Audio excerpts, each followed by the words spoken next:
my god! Back. It's a little poofy. A little.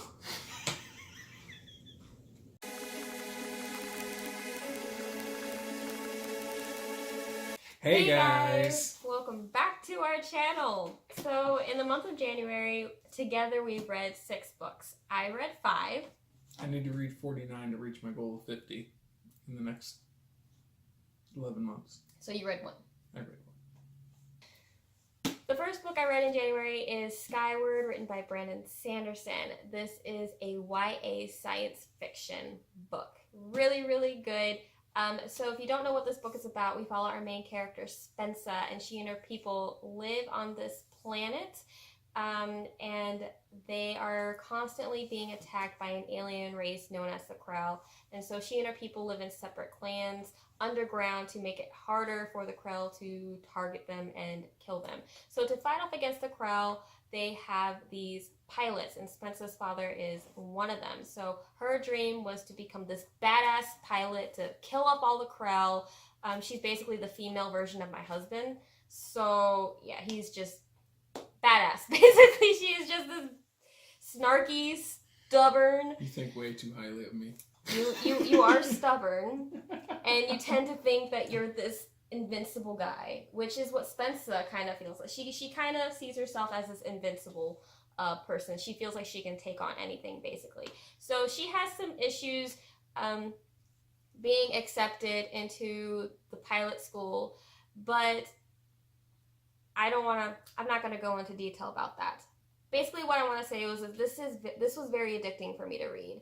It was very realistic. The growth of Spencer, her kind of coming terms to the reality of the war, her experiencing and seeing the casualties when it comes to battles, her self-doubt. It was just a very gripping read, and I loved the world building. I just think this was just wonderfully written, and I honestly had a book hangover after reading it. Is there a sequel? There is going to be a sequel. Correct me if I'm wrong, is this going to be a trilogy? I want to say that this is going to be a trilogy. I think it is. I know the sequel is coming out this year. And what I also love about this book is the sense of teamwork, the sense of having to pretty much rely on your flight mates even if you don't necessarily like that person. There's also no romance in this book. And I know a lot of people, hate that there's always romance in YA. This has no romance. There is some physical attraction, but there is nothing more than that because of the situation they're in. They really have no time for romance. And it also, I have it tabbed. I didn't exactly annotate it, but I did tab parts, the ship designs. I think that was really great for them to add that, because I honestly have a hard time visualizing like aircrafts and certain flight maneuvers, but then that definitely I don't know, it just helped me visualize their battle scenes a lot more. And this was honestly, I know I'm rambling, this was just a really, really great read, and I definitely recommend this to anyone that is trying to get into sci-fi. I think, because I'm not a huge die-hard sci-fi reader, and I love this. So I think this was great. On that note, I guess it's my turn. I read one book, and I actually talked about this on the live show with Cami from Cami's Corner, and it is Six Gun Turret by R.S. Belcher. It is the first book in the trilogy, and I loved it. I gave it a 5 stars. It's Wild Wild West with supernatural everything. You think supernatural from the TV show mixed with Wild Wild West with Will Smith, that's exactly it. You have shapeshifters, you have Native American magic, you have biblical scenes, you have Asian mythology. There's Asian mythology? Yeah. I'm all for Asian mythology. Chinese. Oh, Chinese? Yes. So, just really quick question here. This author was able to mash all of this up seamlessly? Yes, but and this book has kind of been referred to as everything's piled into one, and he made it work. That's what. There's so much stuff jam-packed into it that it was just phenomenal that it actually did work. Now, some of it was kind of confusing if you weren't paying attention to what was going on. So it's based in Nevada, 1869, so back when the railroads going together. Got everybody going west for the gold rush, silver rush. And in a small mining town called Golgotha. Now, the people that go through to get to this point, they have to go through what's called the 40-mile desert. And the majority of the people that cross the 40-mile desert don't make it. So you're already a hardy person who's experienced a lot of loss and strife in order to get to the point where you're at. And the struggles of just living during 1869 is definitely in here. It is definitely dark. If you could think satanic occult rituals with bloodily kill the virgin, except for it was a small baby. One scene, I was like, I really wanted Lori to read it until I read that scene, and it was like, no, she won't read it because of the scene. I do recommend it, but you have to have a strong stomach, and you have to be able to realize, hey, this is fantasy. It's not real. But it goes in, it kind of explains some of the darkness in the human mind. So, all in all, definitely love it, definitely recommend it, and I hope you all check it out. So the second book that I read in January is Warcross, written by Marie Lu. This is a very popular book on Booktube. I'm sure almost everybody has heard of it. I also got this as a gift from one of my friends, Kate.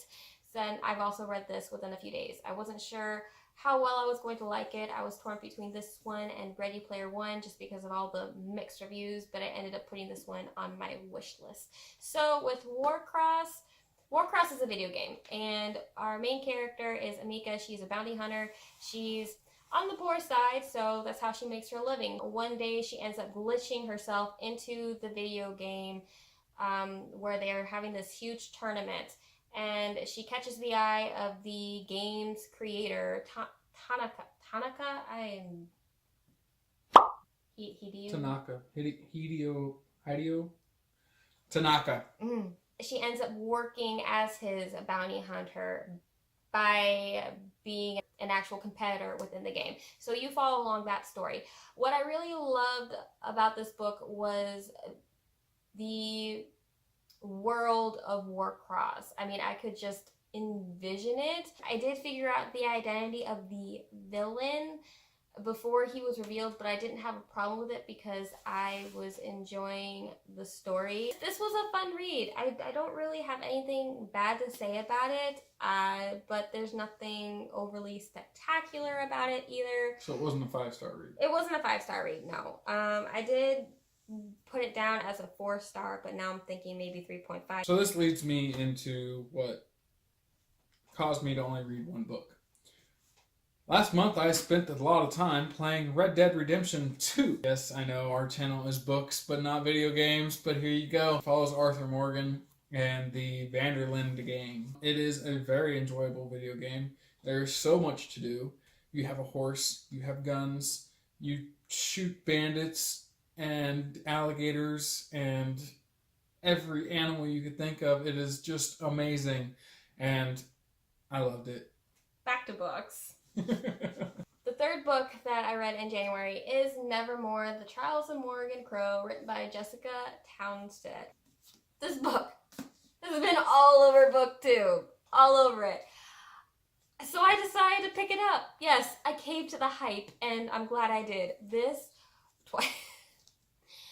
book is so magical. Our main character is Morgan Crow, and she is known as this cursed child, and she is meant to die on her 11th birthday. She is eventually swept away into the land of Nevermore, where she must go through the trials in order for her to stay. And I think that's really all you need to know about this book. I feel like you really just need to read it and experience this book for yourself. I actually buddy read this with Kara from Wild Book Garden, and we both enjoyed this book. I really had a great time reading with her. I'm glad that we both liked it. It was a better reading experience than the last book we read together. So, the last book that we read, we didn't like so much.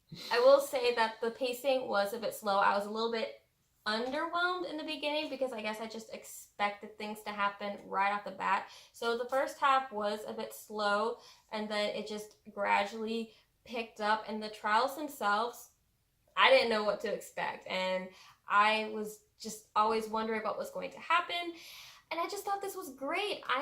This book will never leave our shelf because I am keeping this book, this series. I'm gonna have the whole series, and eventually I'm gonna show them to my kids, and if they're readers, I'm gonna have them read this book, the series, because I just think, no, they're not reading that till they're adults.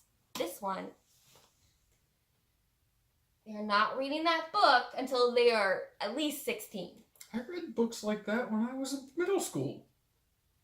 And there's nothing wrong with me. That discussion is for another day.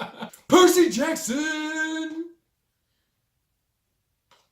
Yeah, you can't follow that. No.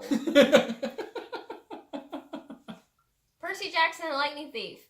4th book I read in January, and Buddy read this with Ella, and we both liked it. I mean, it was entertaining. The pacing was slow. My favorite thing about this book, I think my favorite thing about this book was how the Greek mythology was incorporated into modern day society. The characters themselves, I didn't have very strong attachments to any of the characters, maybe except for Grover. I just think Grover is just a cute character, adorable. I often have to remind myself that they're just kids, so I can't really be too harsh about the decisions they've made. I constantly have to remember that they're like 10, 11. They're immature, not littles. even puberty. Yeah. Oh, you're mean. I am mean, I guess. I don't know. I just get easily annoyed when certain characters make dumb decisions, so yeah. What? Huh? What? What? Huh? Do I make dumb decisions? Next book, please. Wow! We're gonna talk. Final book that I read in January. It's the animals. Will you let me talk? Okay, sorry. Fruits Basket, Collector's Edition, Volume 5. I have nothing bad to say about this series. Obviously. No, it's just so You love hard. this series. I do. I love this series so much. Fruits Basket fans, what have I been missing? This one, honestly, almost made me cry. I had to put the book down for, I think, a day because something happened in this book. A memory, so to speak. One of the characters was having a reflection on their past when they were a child. Actually, a couple of them were having their reflection moments, and it just made me so sad as to how these kids were treated when they were just children. It made me so sad. Anyways, 5 stars. Can't say anything else about this book. I don't know how to say anything else about this book other than the same things I've always been saying. Heartwarming, cute, wonderful. Everything is Lori. Huh? Heartwarming, cute, wonderful. You don't think that every day, though. So those are all the books that we read. I know we've rambled a lot and got sidetracked, but that's what you get when you are subscribed to our channel. Fun. Fun? Fun. You think we're fun? I think we're fun. Do you think we're fun? If you made it this far, please let us know if you think that we're fun. That is the question, to see if you have actually paid attention. Don't be weird. Don't be weird. Says the woman that's weird all the time. Alright, guys. We love you. We mean it. Y'all take it easy.